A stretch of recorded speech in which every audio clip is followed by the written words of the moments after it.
জাফর রাদিয়াল্লাহু তাআলা আনহু যখন ইন্তেকাল করবেন, শাহাদাত বরণ করবেন, তখন আমাকে ডাক দিয়ে বললেন, ও সাহাবী, যুদ্ধ শেষে যখন তুমি আল্লাহ রাসূলের কাছে যাবে, তুমি আল্লাহ রাসূলকে শুনিয়ে দিবে যে জাফর জীবনের শেষ পর্যায় পর্যন্ত তিনি ইসলামের পতাকাটা কাটা হাত দিয়ে কামড় দিয়ে ধরে রেখেছিলেন, তারপরে ইসলামের পতাকাটা জমিনে পড়তে দেন নাই। বলেন সুবহানাল্লাহ। হযরতে আব্দুল্লাহ বিন রাওয়াহা তিনি বলেন, যুদ্ধ শেষ হয়ে গেল, আমি জাফর রাদিয়াল্লাহু তাআলা আনহুর হাতগুলো একত্র করলাম, পাগুলো একত্র করলাম, হাতে চুমু খেলাম, পায়ে চুমু খেলাম।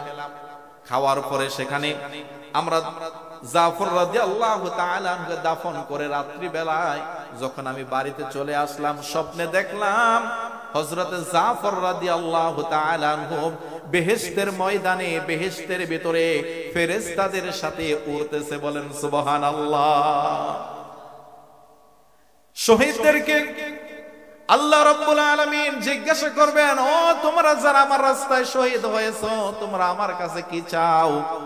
এই শহীদগণ বলবে, আল্লাহ তোমার কাছে একটা জিনিস চাই, সেটা হলো আমাদের রূহটা আবার ফিরিয়ে দাও, আমাদেরকে জমিনে আবার পাঠিয়ে দাও, যেন তোমার রাস্তায় হাসতে হাসতে যুদ্ধ করে আবার জীবনটা বিলিয়ে দিতে পারি। বলেন আল্লাহু আকবার।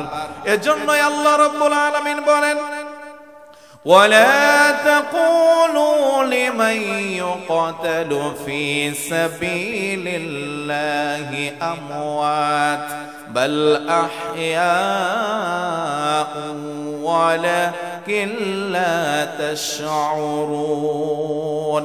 আল্লাহ তাআলা বলেন, আর তোমরা তাদেরকে মৃত বলো না যারা আমার রাস্তায় জীবন দেয়, আমার রাস্তায় শহীদ হয়, বরং তারা হলো জীবিত, কিন্তু তোমরা তা বুঝতে পারো না। কথা বলেন ঠিক কিনা? আজকে মুসলমান আমাদের মাঝে কত দলে আমরা বিভক্ত। মুসলমান টুপি নিয়ে বিভক্ত আছে কিনা বলেন তো দেখি। মুসলমানের মাঝে কত বিভক্ত আছে, কত দল। আজকে মুসলমান দলাদলি করে আর পৃথিবীর সমস্ত কাফেররা একত্র হয়ে যায় কেমন করে দুনিয়া থেকে মুসলমানদেরকে বিদায় করা যায়। কথা বলেন ঠিক কিনা? আজকে দেখেন ফিলিস্তিনের মুসলমানদেরকে পাখির মতো গুলি করে মারতেছে। ওই ইহুদি নিকৃষ্ট জাতি, তারা আমার মুসলমান ভাই বোনদেরকে পাখির মতো গুলি করে মারতেছে। এই ইহুদি এমন একটা নিকৃষ্ট জাতি যারা আমার রাসূলকে সারা জীবন কষ্ট দিয়েছে। কথা বলেন ঠিক কিনা? আমার রাসূলকে কষ্ট দিয়েছে, আমার রাসূলকে মেরে ফেলার জন্য অনেকবার চক্রান্ত করেছে। শুধু তাই নয়, আমার রাসূল সাল্লাল্লাহু আলাইহি ওয়াসাল্লাম জান্নাতের টুকরায় শুয়ে আছেন, আমার রাসূলের দেহ মুবারক চুরি করার জন্য ষড়যন্ত্র করেছিল ইহুদি সম্প্রদায়। কথা বলেন ঠিক কিনা?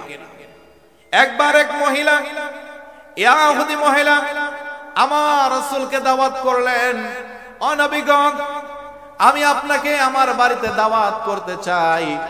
আমার রাসূল দাওয়াত কবুল করলেন। আল্লাহ রাসূল সাল্লাল্লাহু আলাইহি ওয়াসাল্লাম কয়েকজন সাহাবীদেরকে নিয়ে যখন ওই ইহুদি মহিলার বাড়িতে গেলেন, ইহুদি মহিলা আমার রাসূল সাল্লাল্লাহু আলাইহি ওয়াসাল্লামের কাছে বোনা করা বকরির গোশত যখন রাখলেন, ডাক দিয়ে বললেন, নবী গো, আমি জানি আপনি বকরির গোশত অনেক পছন্দ করেন, বকরির সামনের রানের গোশত আপনার অনেক ভালো লাগে, এই জন্য দেখেন আপনার জন্য কত সুন্দর করে বোনা করে রেখেছি, আপনি দয়া করে আমার এই বোনা করা গোশত আপনি খাওয়া শুরু করুন। আল্লাহ রাসূল যখন খাওয়া শুরু করবেন, এমন সময় জিবরাইল আমিন চলে আসছেন আর ডাক দিয়ে বললেন, নবী গো, সাবধান সাবধান, আপনি খাবার খাবেন না।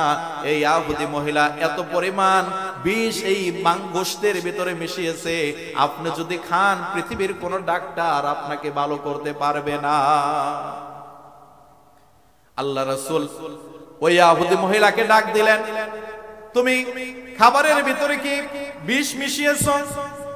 ইহুদি মহিলা জবাব দিল, হ্যাঁ নবী গো, আমি খাবারের ভিতরে গোশতের ভিতরে বিষ মিশিয়েছি। কেন বিষ মিশিয়েছো? যে আমি আপনাকে পরীক্ষা করার জন্য বিষ মিশিয়েছি, আপনি কি সত্য নবী, অরিজিনাল নবী নাকি ডুপ্লিকেট নবী, এটা পরীক্ষা করার জন্য। আল্লাহ রাসূল বলেন, আমি অরিজিনাল নবী নাকি ডুপ্লিকেট নবী, এটা তুমি পরীক্ষা করতে চাও। আমি রাসূল না বলে এই গোশতের রান যদি আমার নবুয়তের সাক্ষী দেয় তাহলে কেমন হবে? আল্লাহু আকবার বলেন। আল্লাহ রাসূল সাল্লাল্লাহু আলাইহি ওয়াসাল্লাম বকরীর একটি রানকে লক্ষ্য করে বললেন, ও বকরীর রান, আমার নবুয়তের ব্যাপারে সাক্ষ্য দাও। সাথে সাথে ওই বকরীর রান উচ্চ স্বরে ঘোষণা করলো, আশহাদু আল্লা ইলাহা ইল্লাল্লাহু ওয়া আন্না মুহাম্মাদার রাসূলুল্লাহ। পড়েন আল্লাহু আকবার। এজন্য আমরা আমাদের ফিলিস্তিন মুসলমান ভাইদের জন্য দোয়া করব, আল্লাহ আপনি ফিলিস্তিন মুসলমানদেরকে রক্ষা করুন, পড়েন আমিন। তাম পৃথিবীর মুসলমানদেরকে আল্লাহ রক্ষা করুন, পড়েন আমিন। এই বাংলাদেশের মুসলমানদেরকে আল্লাহ আপনি রক্ষা করেন, পড়েন আমিন। আসমানের নিচে জমিনের উপরে সর্বশ্রেষ্ঠ আল্লাহর বান্দা হলো আলেম উলামা। এই কারাবন্দী আলেম উলামাদের জন্য দোয়া করি, আল্লাহ তাআলা যেন তাদেরকে মুক্ত করে দেন, পড়েন আমিন। জিকির করেন লা ইলাহা লা ইলাহা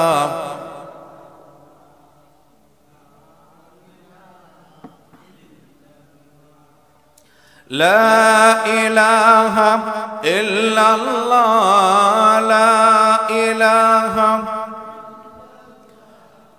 লা ইলাহা ইল্লাল্লাহ লা ইলাহা লা ইলাহা ইল্লাল্লাহ মুহাম্মাদুর রাসূলুল্লাহ। সকলে পড়ি সাল্লাল্লাহু। মুমিন বান্দার 9টি গুণাবলীর কথা বলেছি, 2টার কথা বলা হয়ে গেছে। এক, আত-তাইবুন, মুমিন বান্দা তওবা করে কার কাছে? 2 নম্বর হলো আল-আবিদুন, মুমিন বান্দা ইবাদত করে কার?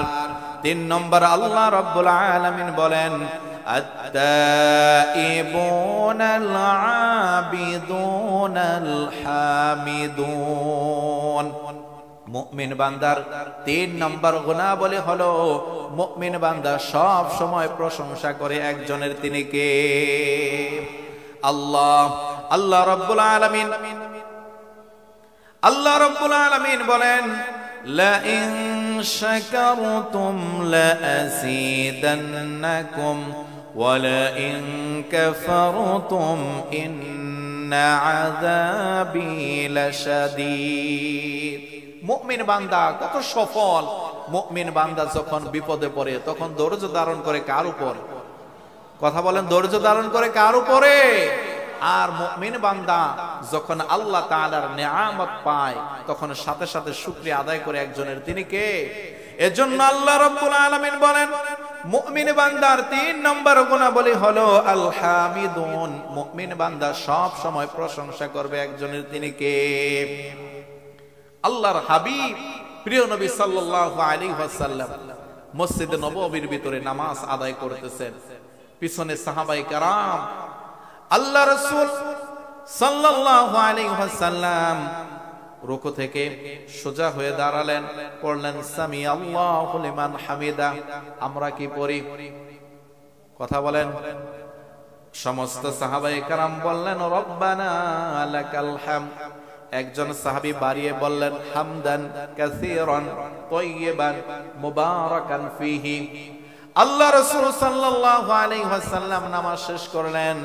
নামাজ শেষ করে সাহাবীদেরকে বললেন, ও সাহাবীরা, আমি যখন পড়লাম সামি আল্লাহু লিমান হামিদা, সবাই পড়লো রব্বানা লাকাল হামদ। একজন সাহাবী অতিরিক্ত পড়েছো হামদান কাসীরান তাইয়িবান মুবারাকান ফীহি। এই অতিরিক্ত কথাগুলো কে বলেছো? সাহাবায়ে কেরাম ভয় পেয়ে গেছে, কেউ কোনো কথা বলে না। আল্লাহ রাসূল বলেন সাহাবীরা জবাব দাও, ভয়ের কোনো কারণ নাই, আমি যা দেখি তোমরা তা দেখো না। একজন সাহাবী বললেন নবী গো, আমি এই অতিরিক্ত প্রশংসা আল্লাহ তাআলার করেছি। আল্লাহ রাব্বুল আলামিনের হাবিব ডাক দিয়ে বললেন সাহাবী, কেন তুমি এই আমল করেছো?